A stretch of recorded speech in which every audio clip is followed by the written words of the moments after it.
Encounter is brought to you by the Broome County Council of Churches. Hi, my name is Joe Sellepack, and I'm your host today for the Encounter program.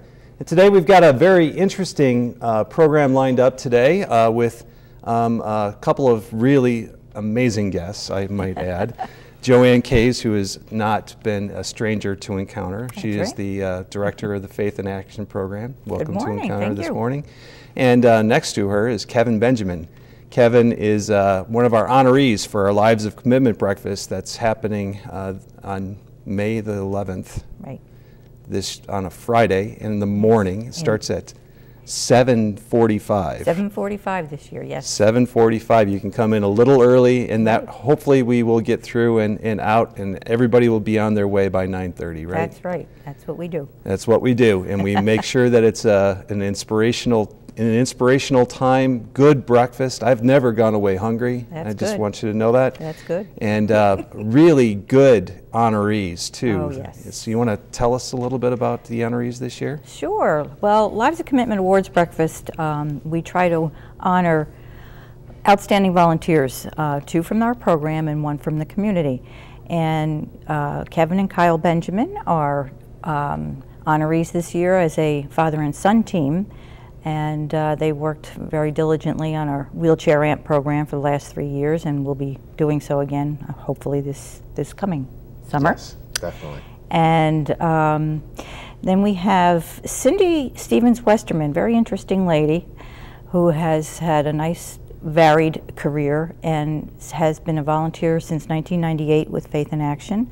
She's a tremendous volunteer, is always willing and able to transport folks, and helped one woman for many, many years, 10 years at least. And then our community honoree this year is Sister Mary Ann Brawley, affiliated with Lourdes Hospital, and who has done numerous things in her career for 50 years in the area with Daughters of Charity, and helped out with the hospice program and many other things. So it's a going to be a very interesting lineup this year.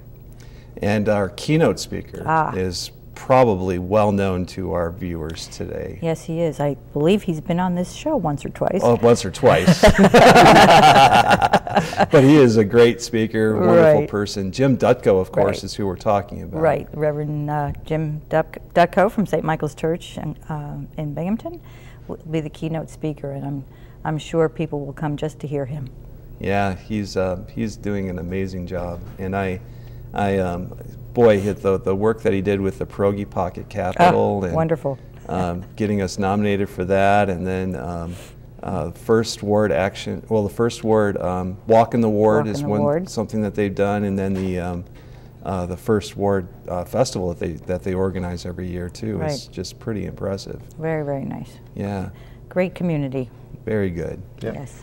Well, and today one of the honorees, of course, is that we have with us is Kevin Benjamin. Kevin, thank you. I can't express just how grateful I am for the work you've done with the wheelchair ramp program over the years. We've grown that program from its inception pretty much, and yes. you've been involved in it from the planning all the way through implementation. Yep. So you want to talk a little bit about that? And well, the wheelchair ramp program for me myself was, I was probably just getting more and more involved in my church youth groups, which is Vessel United Methodist Church. And when I heard about the program, actually heard through our church, it was perfect for me. In my business, I work in a lumber yard, I work at Belknap Lumber, so I'm good with my hands working, and it was something that really looked good for me. And then I got involved and got our youth in it. We have very, very, very active youth groups in our church, and very enthusiastic for doing most anything. We just came back from Baltimore just last week from a mission trip. We do this every 2 years. Kids had a great time. We stayed at Lovely Lane Church, which is the First United Methodist Church in the U.S. Worked at Manna House Mission while we were there, working with homeless people, serving the kids, served meals, cleaned up every room in the mission, as well as we stopped at Mission Central in Mechanicsburg, Pennsylvania on the way down, which is UMCOR's missions place where they collect product from all over the place. And UMCOR is United Methodist Council on Relief, yes, right? Yep. Yeah.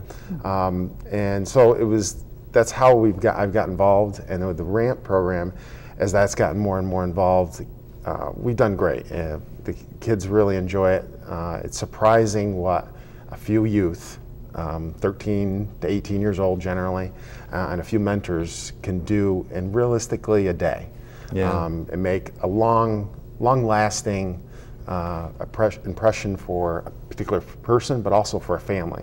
Because usually just not the person, it's usually also their family that are taking care of them, making that, those ramps, because it's long-term. I mean, it's not just a day thing that makes it better for a person for a day.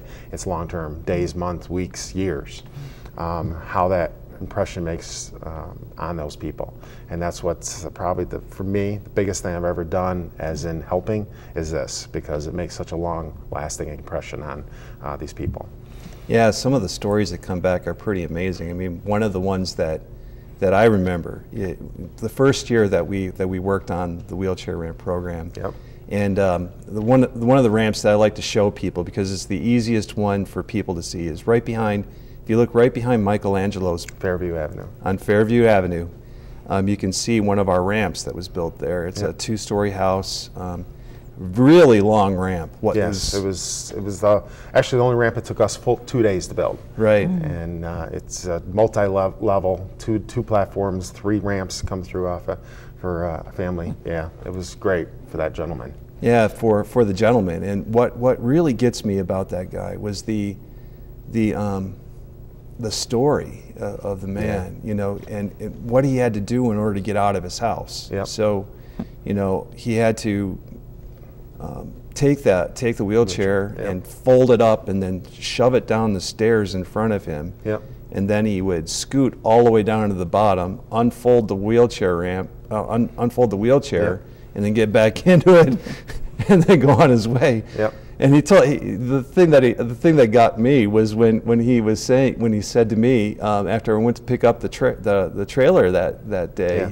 he said, "This is the first Sunday that I'll be able to go to church without having skid marks on my pants." Yeah. About that. Yes. Yeah, you're listening to those, and that's not the only story like that. I mean, there are other people. And even he, you know, what was it he told you that? Well, the big thing is it's very similar, exact same thing, but you don't realize how much that makes the difference to somebody or some people, is that access, just the mobility and access is just huge, you know. And now, first thing, it looks nice, and that's probably one of the nicest things. It looks nice in front of their home. It's not overdoing it or anything else. It looks nice, and it's great for them. I mean, it's great for him. I mean, I can imagine if I was there that first Sunday, or then he got to go to church, and how easy, and not thinking how easy that could be for someone. But that's what this all is about, and it's just makes such a difference. And some of it is almost like an inaugural. It's like a ship launching on the first time that they get to go down the ramp, right? Yeah, and that's been great, because every time we've built the ramps, for the 3 years we built them, we've always had the person in the wheelchair ramp come out and use the ramp while all the kids and stuff are there, and that really it helps the kids see what they've accomplished, as well as the mentors. I mean, it means something to us as much as it does the kids. And in that first one, back to that first one, it was interesting because his grandchildren were there too. So they actually got to run down the ramp and stuff with him. And he got to go back up the ramp by himself too. And so he can access back and forth in his house by himself. So. And safely. And safely, and that's probably the most important part. It is, really is. And Joanne, how important is this for elderly people specifically? I mean, we're talking faith in action. You know, a lot of your people that you try to serve have mobility issues, don't they? Oh yes, I'd say a good half of them have mobility issues, and it's not only just the elderly, because we try to serve those who are disabled but could be younger as well. The program serves chronically ill, disabled, and frail people. So it's very important, and we've found that there's every year at least 30 referrals and to the wheelchair ramp program. And I think right now we have probably 20, 25 applications in, and we're still going through the determination process. But that just shows that there's a great need, and there's still phone calls coming in from agencies to refer people as well. Yeah. So. Well, yeah, I think the second and third ramp, both ones we built, the second one was people that lived way out past Windsor, yeah, way out there. Right. And when we built that ramp, that was the first time that lady has left her home without assistance in 2 years. Wow. Wow. You know, and then this one we built last year, it's a lady that was been fighting MS most of her life. Mm-hmm. Right. And they were both getting to the age that it was very difficult for them to get in the house without assistance. Sure. So, yeah, it's elderly, but it's also, you know, it's other issues that come along with that Absolutely. that you don't think about. Yeah, that's right. I know your pastor's been involved in the building of the ramps too, which is always interesting. Yeah. You know, you walk up. I know Mike from other places, and so you walk into doing a ramp. You see him over there with his hat on, his apron on. And that's great with our church is we have such a great group of adults as well as youth that are willing to do anything. We've got a great group of mentors now that we have a system down that we know what we're doing before we show up. Right. And it works really well. And after the first one, like I said, we bang them out really quick now with the way we do it with the kids, safely with the kids. And the thing is we have a lot of kids that have done this almost every year. My son, Kyle, I mean, he's in college now, but he plans on still doing it this summer. That's great. So he did it last year after he graduated from high school. I know he plans on doing this year. And we've had other kids that are now in college and stuff that have done it maybe the first year, but now are freshmen or sophomores in college. That'll come back, and we always let them be involved. We've had 2 or 3 now, and I'm expecting possibly 3 of them again this year, including my son, Kyle. Great. That'll come back. So it's great when you have too many people. You know, nice if you have too many, it really does. It's better than having not enough. But, Oh, absolutely. You so can it's split great it when up. we have all these kids show up, I guess young adults and stuff, and the mentors, and Pastor Mike is great with it. He loves doing that kind of stuff, and he's handy. Great. He spends a lot of time in Haiti and stuff, doing a lot of projects and stuff. So we have a lot of adults in our church that go to Haiti. I've been on multiple Haiti trips, Wow. particularly since the earthquake, but even before that, doing multiple projects, building churches, water systems and stuff as well. Wow. So we have a lot of people, and some of these people that are my mentors have been on those trips. So we have a great group of people. That's great. Well, and that's an exciting thing. It's one of the reasons that this Lives of Commitment breakfast is so important, because we celebrate these kinds of stories with people who have really made a difference in our community, right? And you can tell from Kevin here. I mean, the amount of enthusiasm he has for the projects, the kind of commitment he has to doing good in our community. I mean, this is exemplified over and over by our honorees, aren't they? Oh, absolutely. And that's why we call it Lives of Commitment. These are people whose lives are committed to helping others in various ways, not maybe just through Faith in Action, but through our program. And we wanted to have more youth involved. It was a wonderful way of getting more youth and their supervisors, mentors, and just a wonderful group of people together, and showing that they can